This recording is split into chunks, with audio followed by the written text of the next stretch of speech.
Bismillahirrahmanirrahim. Assalamualaikum warahmatullahi taala wabarakatuh dan salam sejahtera.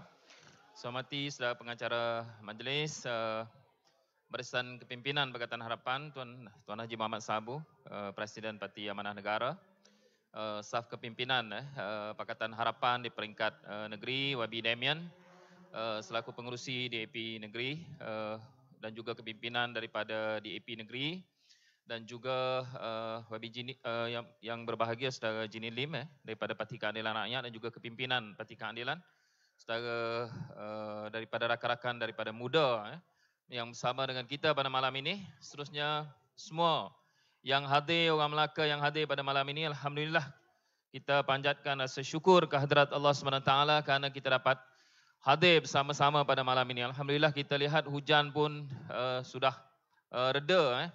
Tadi penganjur dia kata, dulu petua orang tua-tua, kalau hujan dia kena ada pakaian mesti dibaling atas ni.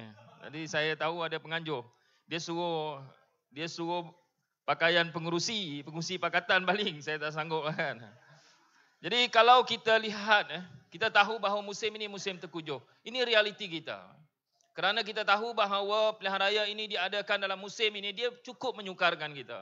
Sebenarnya kita boleh menjangkakan pada masa-masa ke depan itu bagaimana cuaca yang akan berlaku. Ini baru permulaan kalau kita lihat. Melaka, baru sehari dua ni kita boleh lihat pusat-pusat perpindahan sudah mula dibuka. Terutamanya di kawasan-kawasan yang terlibat dengan kawasan Alur Gajah ini.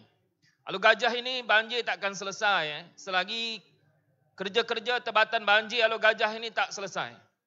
Saya fikir macam mula-mula kita pimpin Kerajaan Negeri Melaka itu baru dibincang tebatan banjir duyung. Itu tahun 2018. Jadi kita setiap bulanlah kita peringatkan tebatan banjir duyung di duyung itu baru sekarang ini dibuat tahun 2022. Maknanya mengambil masa 3-4 tahun.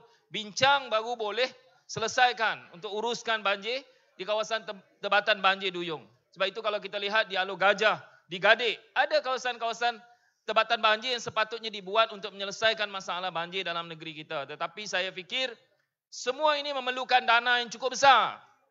Satu kawasan tebatan banjir menelan belanja lebih daripada 150 juta ringgit. Mungkin sampai kepada 200 juta ringgit. Jadi semua benda ini untuk menyelesaikan masalah rakyat dalam negeri dan juga dalam negara kita perlukan wang. Sebab itu negara kita bukan tak ada wang. Negara kita ada wang. Negara kita bukan tak kaya. Negara kita kaya. Kalau kita tengok simpanan reserve KWSP saja ada lebih daripada 400 bilion ringgit. Tabung haji saja ada lebih daripada 80 bilion ringgit. Bukan tak kaya, kaya. Tetapi kenapa masalah-masalah rakyat ini tak boleh diselesaikan? Kerana kekayaan kita selama ini yang sepatutnya kita agihkan kepada rakyat itu tak sampai kepada rakyat. Tak diselesaikan dengan betul. Saya ambil satu contoh mudah. Zaman kita memerintah, Menteri Kewangan, Webiku tahulah. Antara punca banjir kita, dan dulu kita banjir ni tak payah fikir susah-susah lah. Tak payah belajar tinggi-tinggi. Kita belajar sekolah rendah, sekolah menengah kita dah belajar. Air hujan turun kat mana? Dia turun kat gunung, kawasan tinggi. Kawasan kita ni air yang banyak turun daripada Tampin, semua turun. Daripada gunung dia pergi ke lembah, lembah pergi ke sungai, sungai pergi ke laut. Itu kita belajar dulu daripada kecil lagi. Jadi kalau benda itu tak berlaku secara betul, daripada gunung pergi lembah, lembah nak pergi sungai, sungai nak pergi laut, ada barrage. Di Sungai Melaka tu, barrage tu rosak. Air tak boleh pergi ke laut. Dan kalau dia pergi ke laut pun, kuantiti dia kecil. Jadi masa kita jadi kerajaan dulu, Webiku dah bawa dah, Menteri Kewangan. Dah luluskan 10 juta ringgit.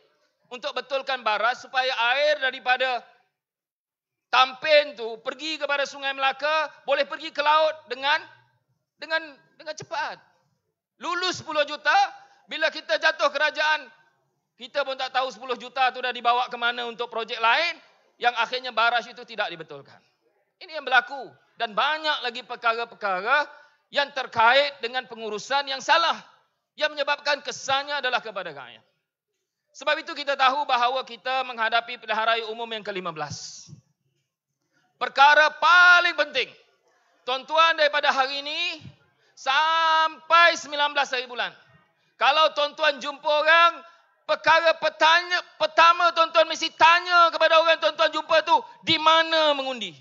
Undi di mana? Itu soalan nombor satu. Jangan tanya dah makan ke belum. Jumpa orang, celaka engkau. Itu nombor dua. Hawa engkau, lahabah engkau. Itu semua nombor dua, nombor tiga. Nombor satu, mesti tanya mengundi di mana. Semua kena buat macam itu. Sebab ramai lagi di kalangan kita yang tak tahu dia adalah pengundi, terutamanya orang muda. Orang muda kadang-kadang, anak-anak kita pun kalau tak tanya dia, kita pun tak tahu. Ada saya, baru-baru ni saya turun, saya jumpa orang, bila tanya, mengundi kat mana? Saya belum daftar, dia kata. Itu soalan yang biasa kita dengar. Sekarang tak ada daftar-daftar dah. Semua ada tempat mengundi. Kecuali kalau tengok-tengok, tempat mengundi dah pergi Sabah, Sarawak. Itu nasib badan lah kan. Tapi semua orang ada tempat mengundi. Jadi kalau boleh, kita tanya dalam keluarga kita. Anak-anak kita, saudara mara kita, orang yang kita jumpa, tanya dan kalau boleh bantu dia untuk pastikan dia tahu di mana tempat dia mengundi. Itu perkara paling asas. Kalau tuan-tuan nak bantu menangkan Pakatan Harapan, itu perkara nombor wahid. Yang lain-lain tu boleh. Lepas tanya dia di mana kau tempat mengundi, celaka kau lama tak jumpa, boleh. Tu boleh. Tapi perkara pertama, mesti tanya dia di mana tempat mengundi. Kenapa? Kerana undi kita cukup penting. Memang saya tahu bahawa sebahagian rakyat Malaysia, terutamanya orang muda, sudah bosan dengan politik ini. Dan memang UMNO Barisan Nasional, Perikatan Nasional, mahu kita putus asa. Mereka mahu kita hilang upaya. Mereka mahu kita putus asa dan kita biarkan kerajaan ini nak rompak-rompak lah, nak rasuah-rasuah lah, nak curi-curi lah. Mereka mahu itu. Sebab itu kita jangan putus asa. Jangan ada rasa putus asa. Kalau tidak jadi macam Wabi Sani kata. Undi BN, mampuslah kita. Yang akan terkesan perjuangan kita hari ini, yang akan terkesan kalau kita tidak membuat keputusan betul, berusaha untuk membetulkan negara kita, kita semua. Negara akan terkesan dan negara akan jauh mundur ke belakang. Dan hari ini kita boleh lihat, tak payah bandinglah kita dengan Indonesia, tak payah bandinglah kita dengan Thailand, tak payah bandinglah kita dengan Singapura. Kita sudah jauh terkebelakang dengan negara-negara ini pada hari ini. Kalau kita tak membetulkan balik landasan pemerintahan dalam negara kita. Sebab itu ini yang paling penting bagi kita. Biar mereka nak kata apa, Perikatan Nasional memang hari-hari dia serang kita. Saya tahu dia serang DAP. Dan saya selalu sebut kenapa mereka serang DAP dalam Pakatan Harapan. Kerana dia tahu bahawa DAP adalah tunggak paling penting dalam Pakatan Harapan untuk menegakkan sebuah rumah itu. Begitulah juga dengan PKR. Begitulah juga dengan Amanah. Dan kita ada teman-teman baru daripada APKO, daripada muda. Kalau muda, besok dia jadi kuat, muda pula. Muda liberal, muda anak muda tak tentu arah, dia akan jadi serangan itu. Tapi serangan hari ini dia serang DAP, serang PKR, serang Amanah. Dan macam-macam tuduhan yang dibuat kepada kita. Saya selalu sebut, perjuangan Islam kita adalah perjuangan untuk menyatukan umat manusia ini. Yang selalu disebut oleh Sayyidina Ali, perjuangan kita ini adalah perjuangan yang disebut sebagai ukhuwatul insan. Perjuangan untuk menyatukan manusia ini. Itu sebab ummah ini kita sebut umat manusia. Dan kita selalu disebut, dan ada teman-teman mengulangi benda itu. Kita dilahirkan, kaum yang kita ada ini bukan pilihan kita. Kita tidak pernah memilih untuk jadi Melayu, jadi Cina, jadi India, jadi Kadazan, jadi dusun. Tak pernah pilih itu. Tapi kita lahir-lahir, tengok-tengok macam Sani ni. Sekali tengok macam Cina, tapi tengok Melayu. Jadi kalau kita lihat ini bukan pilihan kita, kaum bukan pilihan kita, kenapa harus kita salahkan antara satu kaum dengan kaum yang lain? Yang menyebabkan negara kita menjadi lemah. Kita sesama manusia, sesama insan ini dalam negara kita menjadi lemah kerana politik perkauman yang dibawa kepada kita. Sebab itu Pakatan Harapan. Teras politik kita adalah politik nilai. kita bersaing siapa lebih baik antara satu dengan yang lain. Kita jadi menteri. Dulu kita ada menteri perumahan. Yang berhormat Ampang dulu. Ini lompat juga tu kan. Saya bila jadi ketua menteri dulu, bulan 8 2018. Bulan 8 2018. Kita jadi kerajaan bulan 5 2018. 5, 6, 7, 8. Bulan 8 saya dah serahkan kepada Kementerian Perumahan Kerajaan Tempatan 10 tapak tanah yang sepatutnya dijadikan rumah rakyat di negeri Melaka ini. Bulan 5 kita jadi kerajaan, bulan 8 kita dah bagi 10 tapak tanah yang sepatutnya dijadikan perumahan rakyat. Sampai hari ini tanah tu kosong ya. Kalau kementerian itu benar-benar mahu tolong rakyat, paling tidak daripada 10 itu, 2 rumah sepatutnya dah siap dah ini. 2 tapak itu sepatutnya sudah disiapkan perumahan rakyat yang harganya sekitar antara 80 hingga 150 ribu ringgit. Sepatutnya dah siap dah. Tapi tak ada jiwa, tak ada keinginan nak tolong rakyat. Sebab itu saya tahu antara masalah besar rakyat Malaysia adalah masalah perumahan. Terutamanya orang muda. Saya selalu buat perbandingan senang dengan anak saya. Saya masa mula-mula kerja gaji saya RM2,100. Masa itu rumah kos sederhana berharga RM65,000 di Taman Desa Idaman Duran Tunggal. RM65,000, gaji jurutera masa tu permulaan dia RM2,100.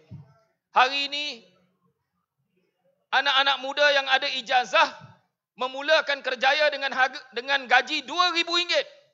Dengan rumah yang sama berharga RM220,000. Tuan-tuan boleh bayangkan apa jadi pada negara kita. Dia senang ya, kita nak tahu kemampuan kita boleh beli rumah tak boleh beli rumah adalah kita kira gaji tahunan kita kali dengan 5. Itulah harga rumah yang kita boleh beli. Kalau gaji kita RM2,000, kita nak beli rumah, kita nak tahu berapa harga rumah yang mampu kita beli adalah kita gali dengan 12, 24,000 kali dengan 5. Sekitar 100,000. Itulah harga rumah yang mampu kita beli. Tapi sekarang ni mana nak dapat macam itu? Macam mana kita nak meneruskan kehidupan? Sebab itu sebenarnya kerajaan ini tidak memberikan fokus kepada rakyat.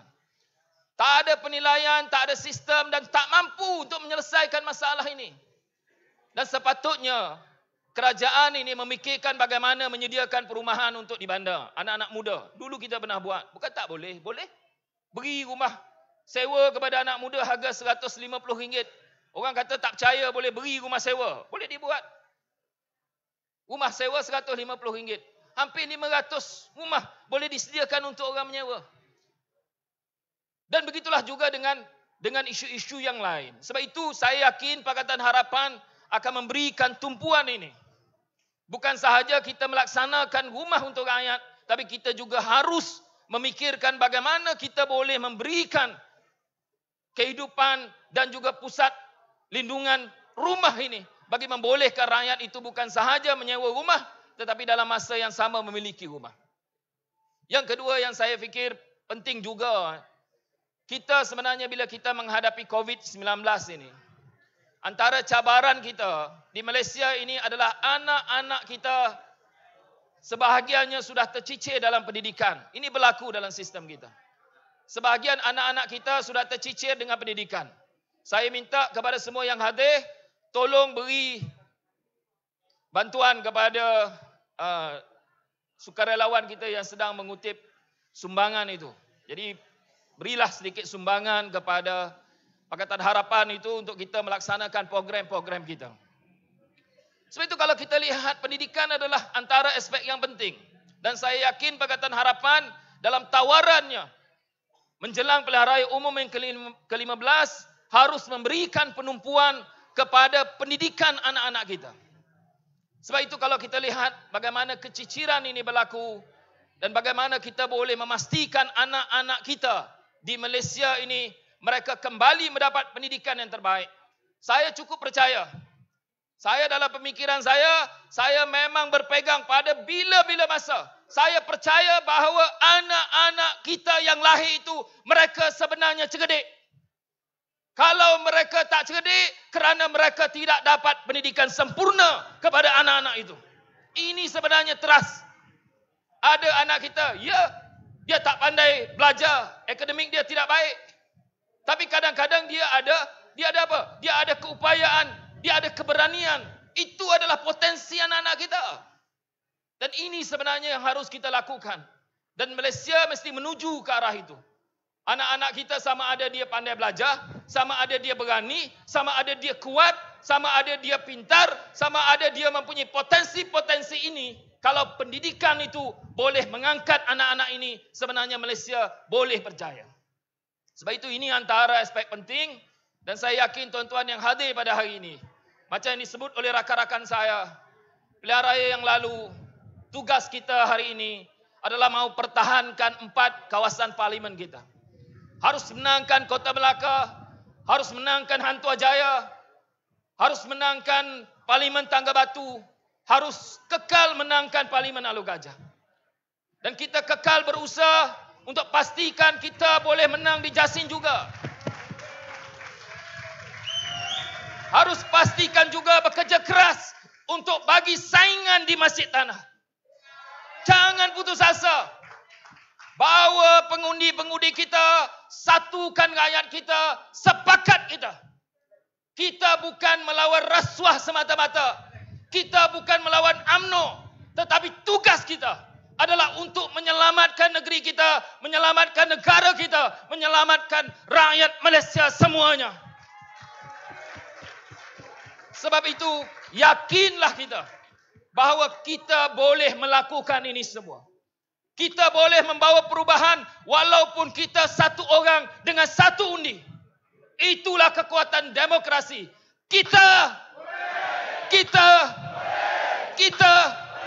Sekian wabillahi taufik wa hidayah. Assalamualaikum warahmatullahi taala wabarakatuh.